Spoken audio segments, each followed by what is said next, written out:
Assalamualaikum warahmatullahi wabarakatuh. Teman-teman petani sawit, dimanapun Anda berada, semoga pertanian kita tetap jaya dan melimpah ruah. Nah, ini merupakan hari Minggu ya, saat ini weekend. Jadi di sini teman-teman, saya tidak ingin berbicara mengenai budidaya tanaman kelapa sawit. Namun kali ini saya ingin sedikit mengajak teman-teman bercerita.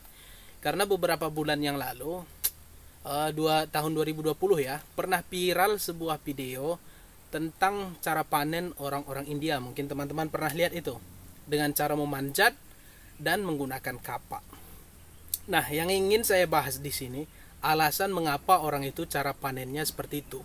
Karena kemarin ada yang share di grup Facebook, grup tentang kelapa sawit, ada yang share videonya tersebut. Namun komentar-komentarnya saya rasa agak miris ya, karena banyak yang membuli cara panen orang-orang India tersebut. Nah, di sini saya ingin menjelaskan, menurut hemat kami, ada 3 alasan mengapa orang India cara panennya dengan cara memanjat dan menggunakan kapak. Yang pertama adalah, India ini merupakan negara yang berdekatan dengan negara Pakistan. Sedangkan Pakistan ini merupakan negara pengekspor kurma terbesar di peringkat 5. Jadi Pakistan merupakan pengekspor kurma terbesar, berada di urutan kelima. Sedangkan dulunya Pakistan ini dan India merupakan satu negara. Nah, pada saat itu cara panen kurma, dan sampai saat ini pun dengan cara memanjat ya. Jadi kalau masih rendah seperti ini dengan cara dipetik. Sedangkan kalau sudah kurma itu tinggi, meteran, 2 meter, 5 meter sampai belasan meter, itu dengan cara dipanjat menggunakan tali. Nah, cara tradisional inilah yang mengadopsi masyarakat India yang pemanen-pemanennya sawit ini, karena kurma dan sawit ini merupakan satu jenis tanaman ya, tanaman yang merupakan sejenis, berakar yang sama, serta karakternya pun sama dengan kelapa sawit. Nah, karena dulunya Pakistan dan India satu negara, jadi cara panen tradisional dengan cara memanjat kurma tersebut itu sudah melekat di jiwa masyarakat India. Sehingga tatkala mereka membudidayakan kelapa sawit, dan kelapa sawit ini sangat mirip dengan tanaman kurma, maka cara panennya pun mereka adopsi dengan cara panen kurma, yaitu memanjat menggunakan tali. Nah, itu dia yang pertama. Yang kedua, alasan yang kedua adalah kelapa sawit di India ini budidayanya masih baru ya, di era 2000-an ke atas.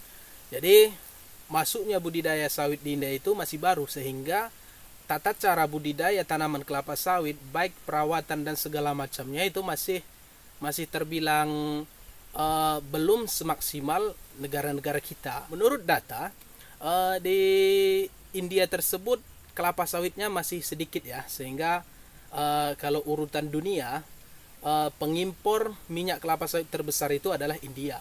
Nomor 1 India, sampai 25 juta ton per tahun permintaan minyak sawit dari negara India. Sedangkan di India sendiri kelapa sawit memang sudah mulai ditanam, tapi baru 300.000 hektar menurut data yang kami baca. Dan itu sangat kecil sekali dengan penduduk masyarakat India yang lebih dari 1 miliar. Sehingga India merupakan negara dengan permintaan minyak terbesar di dunia. Nah, selain daripada itu, India juga saat ini sudah mulai berwacana ya, ingin mengembangkan suatu pulau yang dihuni masyarakat adat, ingin dikembangkan orang itu menjadi wilayah tanaman kelapa sawit. Namun ini masih kontroversi ya, masih wacana ini mungkin akan diluncurkan pada tahun 2025.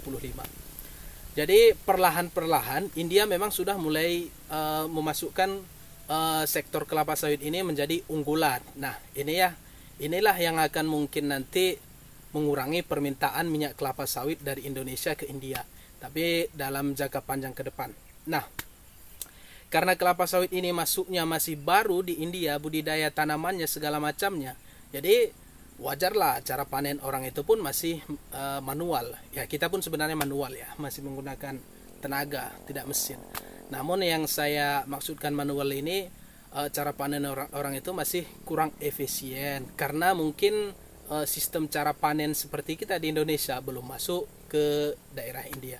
Itu yang kedua.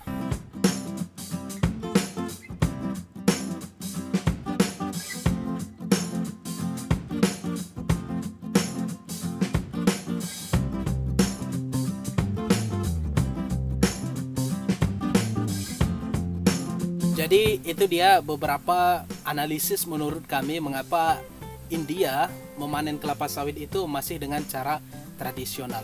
Jika memang pemaparan kami kurang atau ada yang ingin menambahkan, silahkan komentar di bawah.